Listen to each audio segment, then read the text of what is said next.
Lesson 44 of Lessons in the Catholic Faith. So this is the second part of the fourth commandment. Duties of parents toward their children. Bring them up in the discipline and correction of the Lord. Ephesians 6:4. The very first purpose of marriage is the birth and raising of children by giving them a proper character formation. There you go. It's important to understand that principle.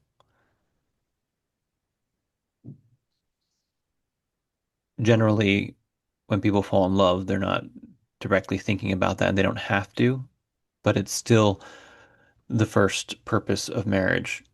That is to bring children into the world and raise them up. Eventually, of course, so they can go to heaven.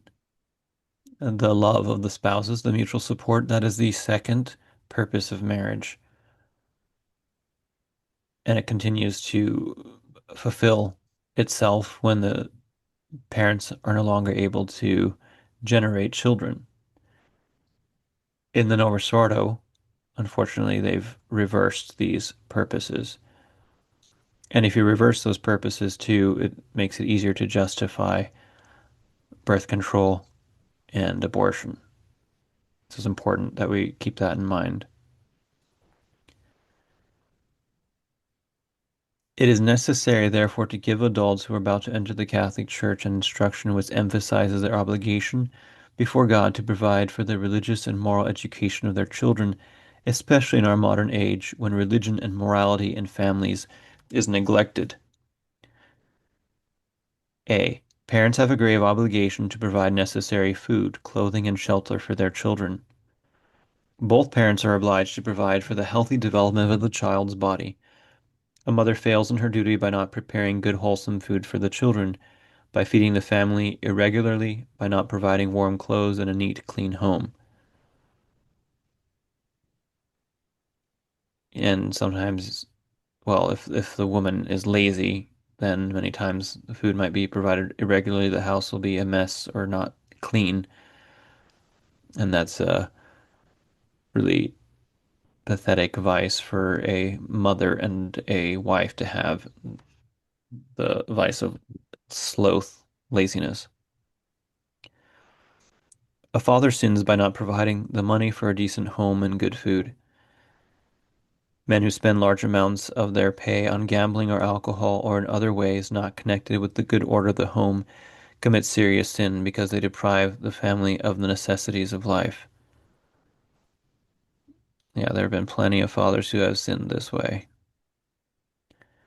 Parents must face the raising of a family as a Christian obligation that requires much sacrifice.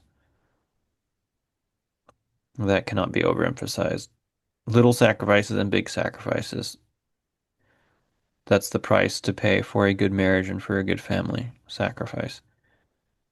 They must give themselves for their children and thus obtain joy of soul both here and in eternity.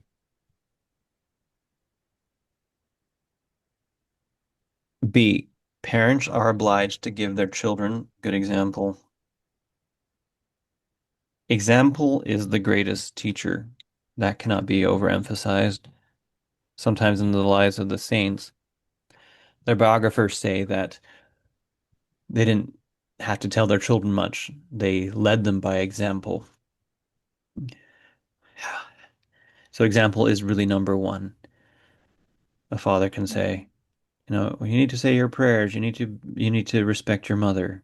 But if he's not praying, if he's disrespecting the wife, are the children going to respect the mother? Are they going to learn how to pray? Most likely not. So examples number one has to come first because the children of all people, especially when they get older, they will point out your inconsistencies, 100%. Um, so it's very important to show a good example, to practice what you preach. Children are the greatest imitators. They will imitate their parents more than they will the priest and sisters of your parish. Parents must keep out of the child's life any example that will be harmful. Lying, bad language, uncharitableness, immodesty, drunkenness must be avoided. They must lead the child to a life of virtue by giving good example in prayer, attendance at Mass, frequent reception of the sacraments, abstinence from meat on Friday, love of our Lord, love of our Blessed Mother, and respect for the Catholic Church, her priests and sisters.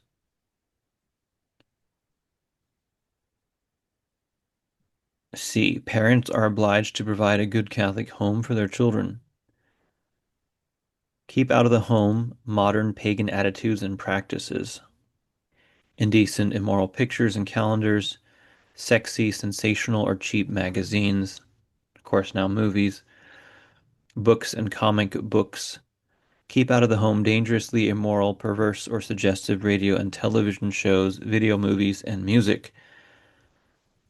And please do not buy your young children iPhones, smartphones that have access to the internet without parental supervision. Just talking about that the other day, discussing it at dinner. Like, if your child does need a phone, then get him a phone or her a phone. But why does it have to have access to the internet? Here's a flip phone. Here's my number. Here's 911. If you need it, call me. Mm. It's most parents wouldn't think of giving a gun to an 8-year-old or a 12-year-old, but they give them a smartphone with access to anything online, especially pornography. And so many children, unfortunately, are exposed at a very young age to grave immodesty and decency, and it can become an addiction and a habit and can cause grave problems in their mind, in their psyche, and their morality. Or other dangers too of getting in contact with people who would use them and abuse them or become predators.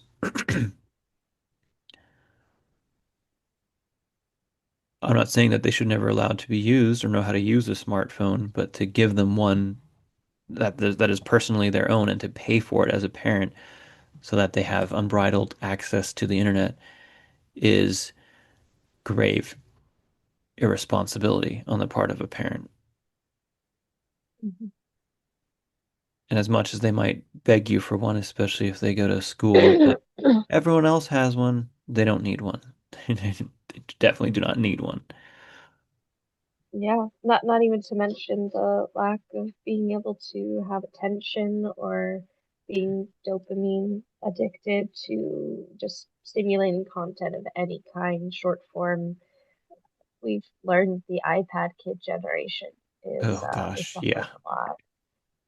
No, it's very harmful. It's society needs to rethink a few things. Some things are very inconsistent. You know, I'm 18 years old. I can be drafted and go to war and be shot and kill other people and see the horrors of life, but I can't walk into my local grocery store and buy a bottle of wine. There's a grave inconsistency there, you know, or you can't buy small drink for any, alcohol, which is a good thing for minors, but on the same level too, there should be warnings on maybe these electronic devices may be addictive, may expose your child to predation online, may expose your child to pornography. There's a lot of strange things that are so inconsistent too, because an 18-year-old can't go and buy a bottle of wine, but they can go and buy a firearm and potentially take it to school. So there's just a lot of weird ones. Yeah, that's seems very inconsistent for sure. Um, that really the internet should be treated like alcohol. It's very, very similar. It has Oh, when it's really? used moderately, it can be a good thing and a necessary thing. Obviously necessary nowadays, but parents need to teach their children as with everything else. I think parents should teach their children to drink responsibly before they turn 18 or 21. Give them a little bit of wine, give them a little bit, help, make them feel the effects of it a little bit without drunkenness, and let them know their limitations as well and the effects of alcohol, at least in a small level, so they don't, oh, on my 21st birthday, I'm gonna go to a bar and get drunk with my friends. That's not wise. Now that we know its effects, especially, I want to give a little bit of grace to parents who raised kids maybe in the 90s or maybe even the early 2000s because they really didn't understand the internet being a new thing. I suppose it wasn't something they thought, this is like AOL email, and they thought it was, Yahoo, and they didn't really understand the full scope of what it was becoming. Um, but yeah, now that we know its effects, now that we know its scope, it is truly something that we have to be careful with. Yes, yes, this is true, for sure.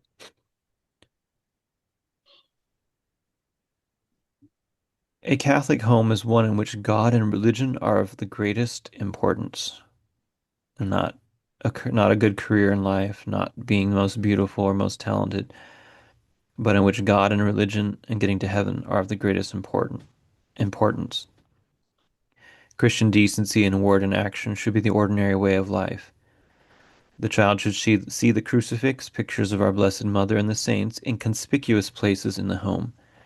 Prayer should be the ordinary practice in the home.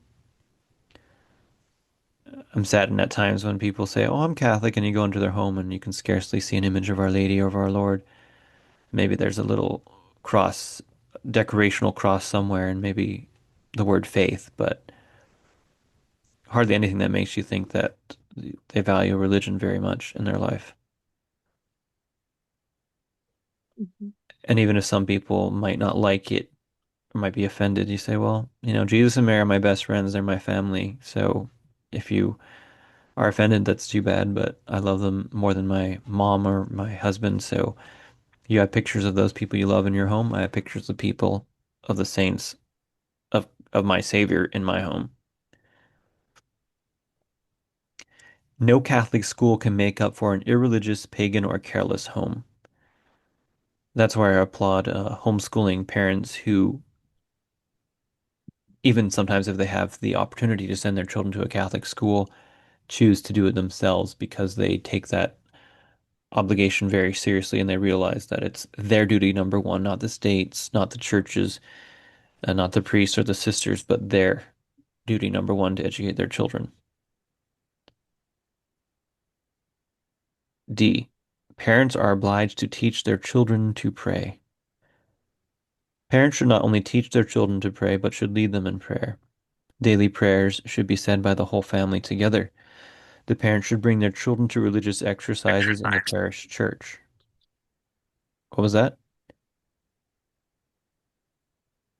I think Matthias is echoing just a little bit. I had to take my earbuds off. They were dying, so I'm on speaker now, so there might be some background noise. I apologize. Okay. Maybe just mute yourself Yeah, if it becomes loud, I'll mute unless you you want or to you can speak. mute yourself. hmm The family rosary should be said together. And if the father doesn't have time or is driving, he can also join in on the phone driving. I know that's not ideal, but it's better than not praying with the father. Prayers before and after meals should not be neglected. Parents should see to it that the children say their morning and evening prayers too. We did that as a family growing up together. But the idea is to make your children love prayer so that they'll make it their own, make their prayer life their own. And I think it's a good practice in some families too with the rosary when the children get older is that they lead a decade as well. Have them lead some of the prayers too. Not always that the father's leading or the mother always leading, but the children should learn to take the lead sometimes as well. E. Parents are obliged to see that their children receive the sacraments. Parents must see to it that their children receive God's grace through the sacraments. Newborn babies should be baptized a week or two after birth. Neglect of the baptism of an infant is also a serious sin. So, in normal circumstances, when a priest is available, to wait a month or longer after birth for baptism is a grave sin, is a mortal sin. Be careful in choosing godparents for your children. Godparents must not only be Catholics, but good Catholics, capable of giving your children excellent Catholic example. and in providing for their religious training if you die.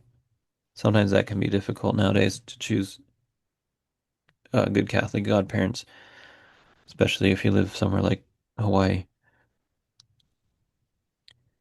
See to it that your child makes his first confession and receives First Holy Communion at the age of 7 when the priest and his teachers feel he is ready. Sometimes they're ready earlier, and sometimes, like if they're autistic, they're not going to be ready at 7.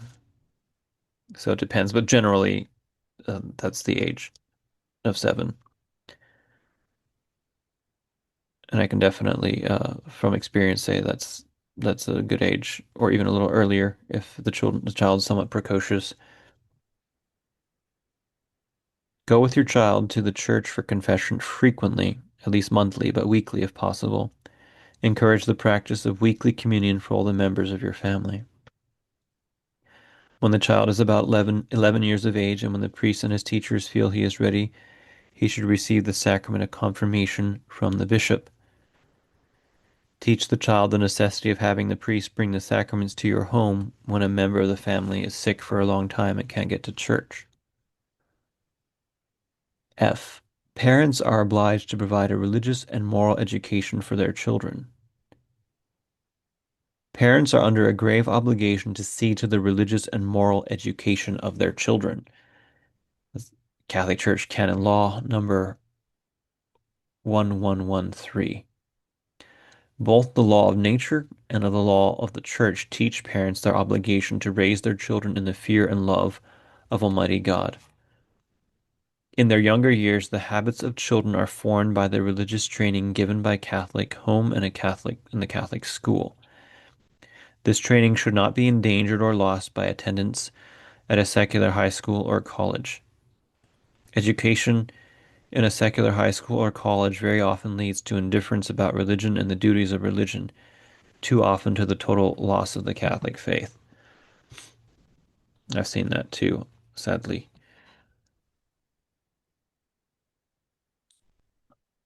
G. Parents are obliged to prepare their children for marriage. Attitudes on marriage are formed in people when they are quite young. Children should learn of the obligations and joys of the Christian home and the Christian marriage from the example of their parents. Parents should teach their children the sacredness of the marriage bond, the purpose of marriage, the impossibility of divorce. Parents should warn their children of the false teachings of the world on marriage, and the unhappiness that comes from following the world instead of following God and the church in these matters. And certain things can help be educational tools too. If you're watching a movie and you see a divorce situation, you can point that out. This is not good. This is bad. See how unhappy the children are. See how the parents are fighting. It becomes a source of education for the children. Very important to teach your children how to make sacrifices, at least little ones, to deny themselves. Make a sacrifice, eat that vegetable. I know it doesn't taste good. Make a sacrifice, share with your brother and sister. Get out of bed, make a sacrifice. So important that children have discipline and that they know how to deny themselves because that's a great preparation for everything in life, but especially marriage when you have to constantly make sacrifices, when you have to compromise what you might want or like in order for peace in the household, for peace between the married partners, and for peace between children and parents. When the child grows older, before and during puberty, the father should teach his son the simple facts of sex, of procreation. The mother should teach the daughter. This teaching should be given in a beautiful and correct manner, always suited to the age and mental development of the child. So it should be a gradual thing to lead up to the full knowledge of how procreation takes place, never shocking the child or embarrassing him by the manner in which it is discussed, but always giving correct information. Otherwise, your children will learn the facts of generation in an incorrect and even sinful manner from their companions. I think before the 60s in some certain places, and before that, like the Victorian era, I think they were much too taboo about the very important facts of life. So some people didn't are go into marriage and they really don't even know. They freak out the first night with their husband, which is totally wrong. But in the modern age, it has gone the other extreme, where children learn about all these things at a very young age when they're not ready for it, and it's very detrimental to their psyche and their whole outlook. It's just like feeding a child. You don't give a suckling steak. Steak is great food. It's good for men, but you don't give it to an infant, nor do you give them honey. You know, you have to give that food which is suitable to the child's age and development. In general, it's not easy for a father to talk about the subject with his sons, and not necessarily that easy for a mother to talk about it with her daughters. But it's their duty, not the priest, not the states, not their friends. And if you are able to keep up a good relationship with your children, with your child, that won't be then so difficult to talk about the facts of generation, of sex and childbirth and all that. And there are resources too to help out parents, traditional Catholic resources. The parents might want to read up in order to psychologically and otherwise prepare for talking to their children about those issues, those topics. So generally in most schools now, uh, sex education is taught to fourth and fifth graders. So that's what, 9 to 10-year-old, 10 to 11-year-olds. Yeah, that's So that seems very, a little early. Yeah. it's very early. Mhm. Unfortunately, too, I think because of growth hormones in the foods, little children nowadays, many children, some children reach puberty very young. And like you hear Mhm. 10-year-olds or 11-year-old girls getting pregnant. Um, Kind of scary, a little early. Um, but the other thing too is when you talk to young children about these things, what that they're generally not interested in at first, but then they become morbidly interested in, um, then you have younger children messing around with each other when they would not otherwise be interested in doing that. The average, at least among good Catholics, a 10-year-old boy is not going to have any interest in girls in that regard, sexually. Like, they're just not going to have any interest. It Mhm. might come later when they're 16 or 18 or even older, but then, through these sexual educations, they awaken the passion, so to speak, before it's their time. And it's very difficult for young people to deal with it. And it really destroys their psyche in that regard, and they can easily become addicted to various forms of impurity. Another precaution when it comes to not only the internet, but TV shows and movies, because being exposed to certain adult themes early on also makes children kind of think of emulating that behavior. This is true, so parents, of course, have to be careful what they show their children on screen. Mhm. When we were younger, my parents would pre-watch movies that they weren't familiar with to decipher whether or not it was suitable for our viewing. It's also pretty dangerous depending on who children associate with, because if they don't have friends that, if they go over to their friend's house and their friend like wants to show them some videos or things like that, like that's a common place I hear where people were first introduced to a lot of things that were a Yes, little this, bit beyond yep, their age. yeah, yep, it's very true. So parents have to be very selective about whom they associate with, because you can't be watching your children 24/7, especially not when you're at a party and if you have a lot of children and a lot of other children around. But if the other children are generally raised by their parents along the same values that you raised them, then the chances of them getting exposed to such things will be much less. Hmm. And parents can find a way of talking about these things more in a general way. I'm like, my mom had used the word nasty a lot. I know that's nasty and, ugly. And we knew it was, if we saw something along those lines, we knew it would be bad and, would turn away. So that's also things that parents, should do as well and teach their children. Like not to touch themselves, all the time unless they're itchy, of course.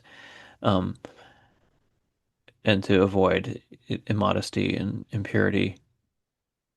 You can talk about it in a general way, and children can get the idea without anything explicit, so that hopefully, if someone's trying to expose them to that, they would realize this is wrong and hopefully walk away.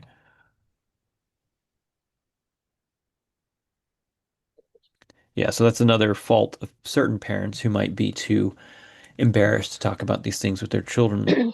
If they don't learn it from their parents, they're going to learn from the internet or from their friends or bad sources. So you definitely don't want that to happen. You want to tell them in the right way and speak about the purpose that God gave to the sexual functions and the beauty of it Hmm. when it's used according to The God's, purpose of it. yeah, when it's used according to God's plans. H. Parents are obliged to see that their children associate with good companions. As far as possible, children should be encouraged to choose their companions from among other good Catholic families. Constant association with children of non-Catholic families partially destroys the good influence of the Catholic home and the Catholic school. Easygoing religious attitudes and false ideas on life can readily be gained from non-Catholic children. I. Parents are obliged to see that their children have decent recreation. Wholesome outdoor recreation and good companions should always be encouraged. Many forms of recreation are dangerous to children today. Many movies and videos, internet, a great number of radio, television, and music programs. But Catholic books, radio, television, and video should be encouraged at home. That's another extreme some traditionalists might go into is not having their children do enough recreation outside or never taking them out to town to go shopping or anything because they might see something indecent. That's another extreme that should be avoided as well because you have to slowly expose your children to things and teach them how to deal with it. You can't protect them forever. Hmm.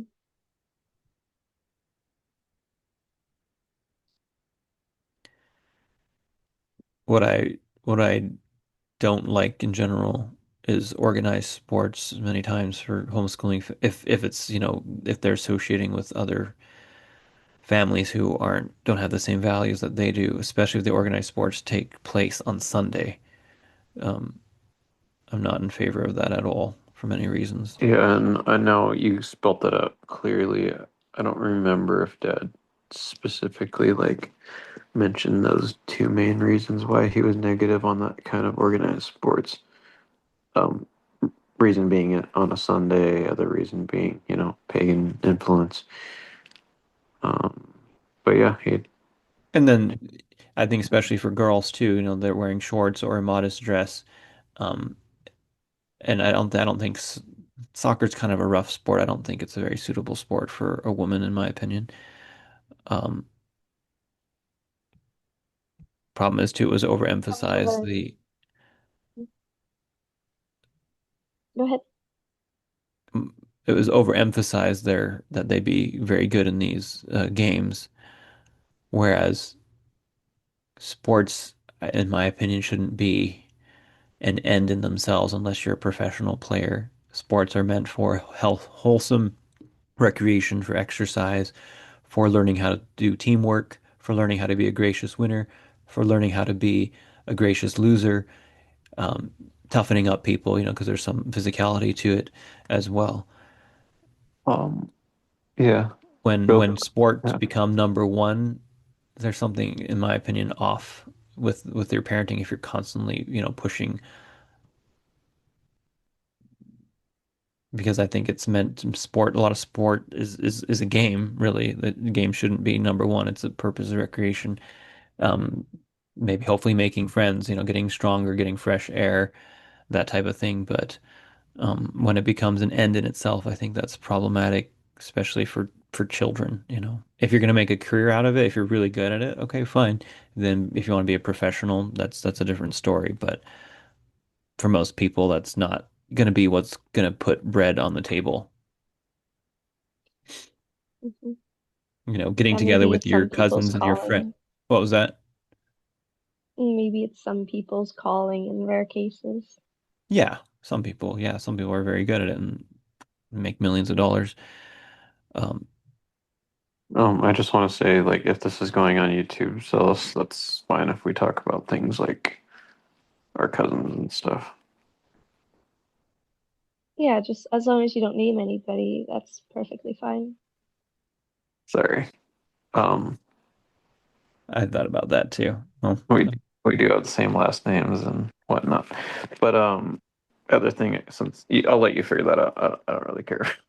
Um, other thing is you mentioned an ideal, which ideally you are against like sports if you're taking it if you're unless you're taking it to a specific, like you said, Olympics or something. I'm not sure what you said, but I like that it's good for team, mhm. how to be a good winner, how to be a good loser, and team building as well as physicality, mostly healthy benefits.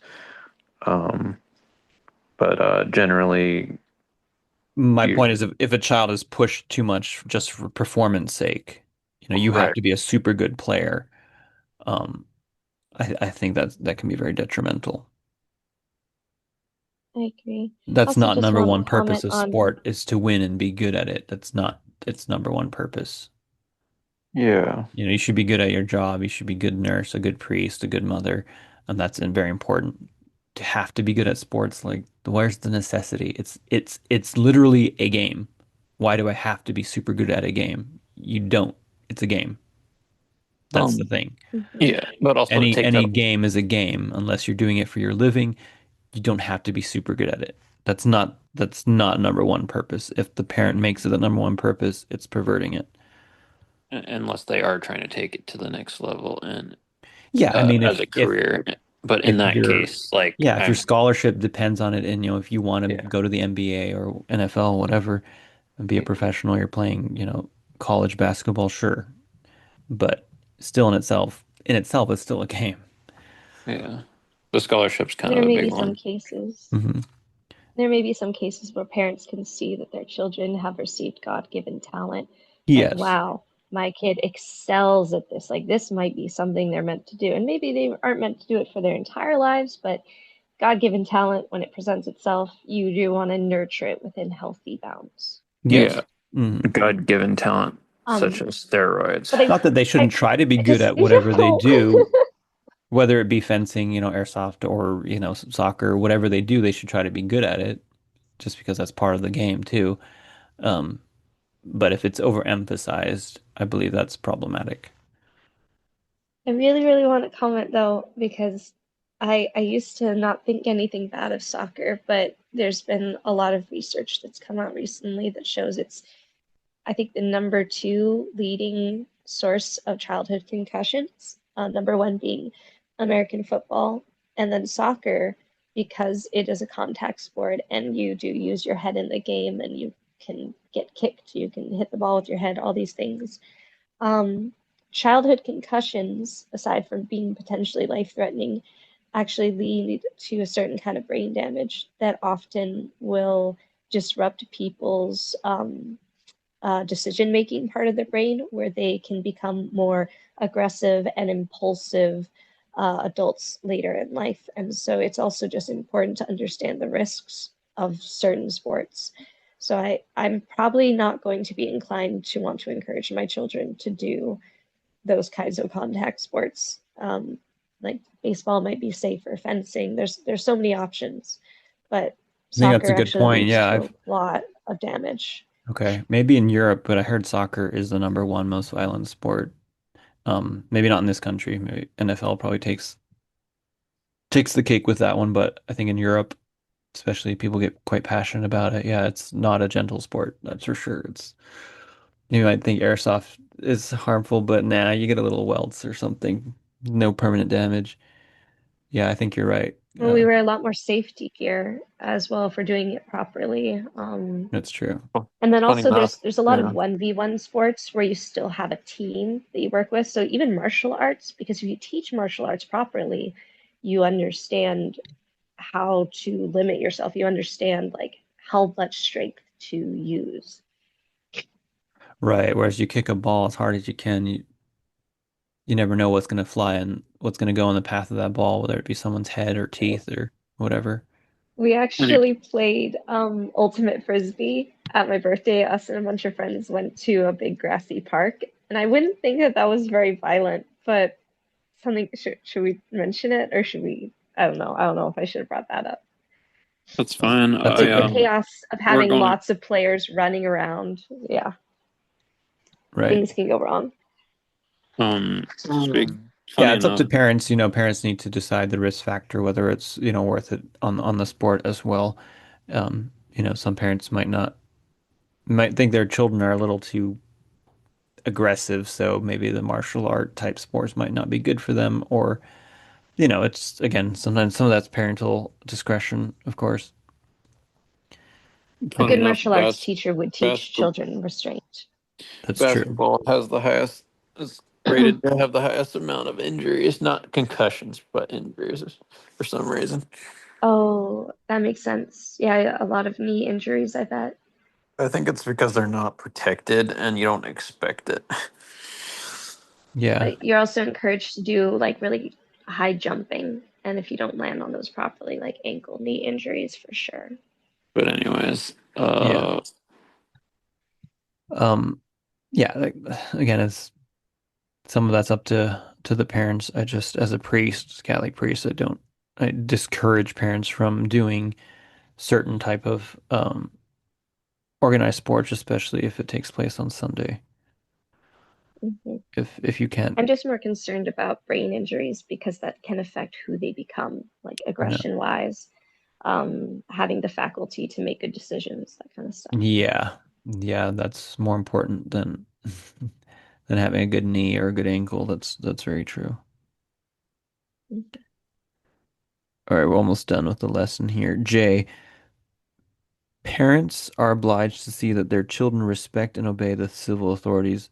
And that's part of the fourth commandment too. Honor your father and your mother, but also honor all legitimate authority. And teach your children to respect and obey the civil authorities, to respect the policeman. Avoid carping criticism of civil officials before the children. Teach them to respect the laws of our country. Teach them to respect for the authority of all civil officials. Differences of political opinion should be kept to a minimum around the younger children. However, be sure to raise them in a proper understanding of correct political ideals, putting them in perspective with the teachings of the Catholic Church. And a good Catholic curriculum would help with that too. K. Helping the child to be a priest, religious brother, or sister. To have a priest, brother, or sister in the family is considered one of the greatest honors among Catholics. If one of your children seems to show a desire to enter the religious life in the Catholic Church, encourage him and direct him according to the advice given you by your parish priest. To dissuade a child from such a holy and happy life is wrong on the part of the parent. All right, questions for review of this lesson. What are the duties of parents toward their children? Oh, well, that's pretty much everything we've talked about, but I'm kind of visualizing it as Maslow's hierarchy of needs, where you have food and the means to sustain a living body, and then you have a home and security, a roof above your head, and then you have the ability to cultivate, you know, education and learning and so forth to become the realization of a good person. Right. Why should parents provide their children a good Catholic home to live in?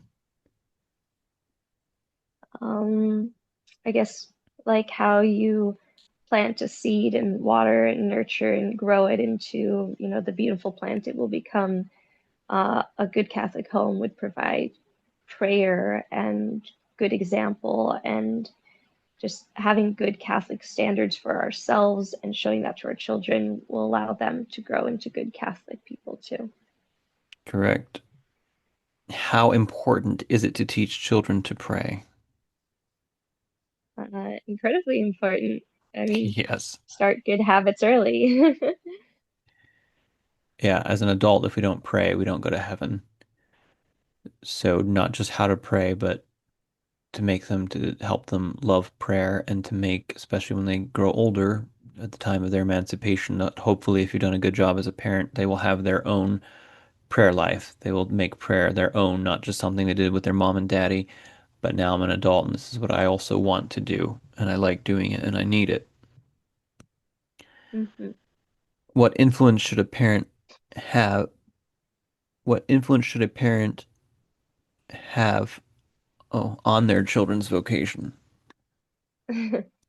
Um, so I'm seeing vocations and I'm thinking this is a scope that include like advising them for marriage, making sure that they participate in good activities, just giving them general like good advice throughout their life.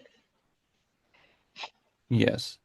And not to discourage them or to try to stop them if they have a religious vocation.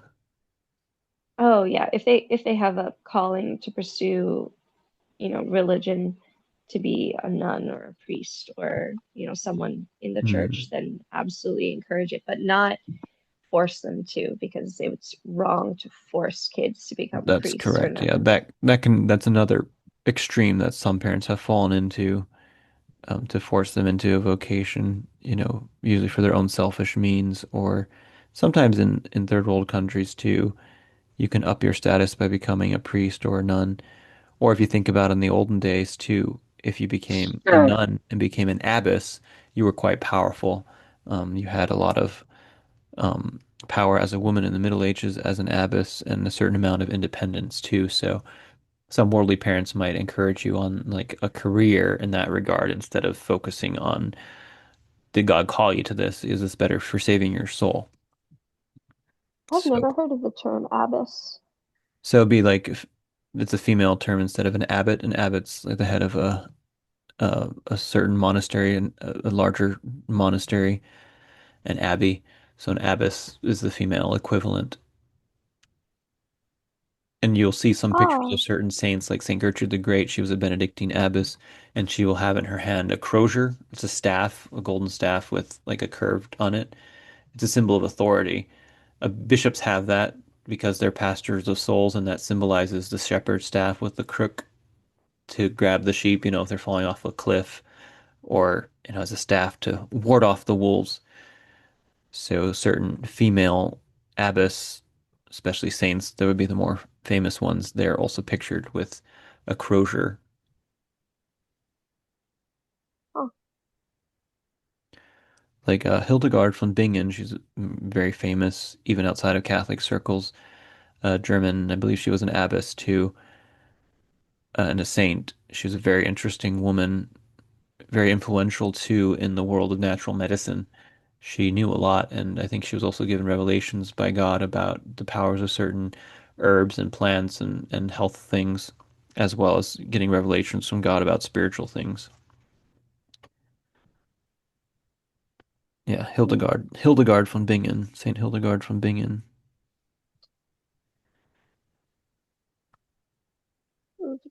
Okay, Where's well, Bing? What place is that Bingen? it's in Germany. I can't say exactly where that is. I think more middle or northern Germany.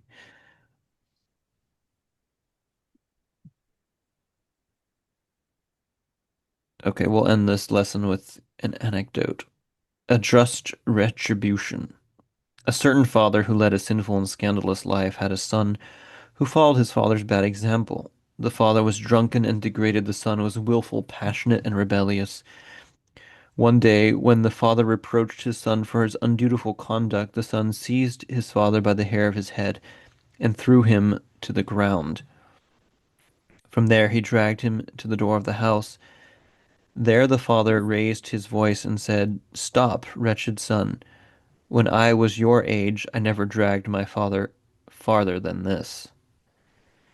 In the words of the father, he acknowledged the truth of the adage, like father, like son. The justice of God allowed the son to treat his father just as that man had treated his father. Mm.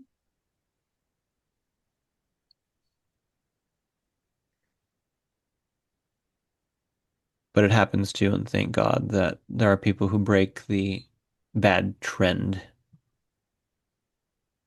Most of the time, unfortunately, we follow in the footsteps of, well, unfortunately or fortunately, depending if your parents are good or bad, we follow in their footsteps. But there are some who, thanks to the grace of God, acknowledge that their parents have not walked in a righteous path, and they, with the grace of God, choose to break from that mold and to stop the cycle of sin and to become a better person than their drunken father or adulterous father.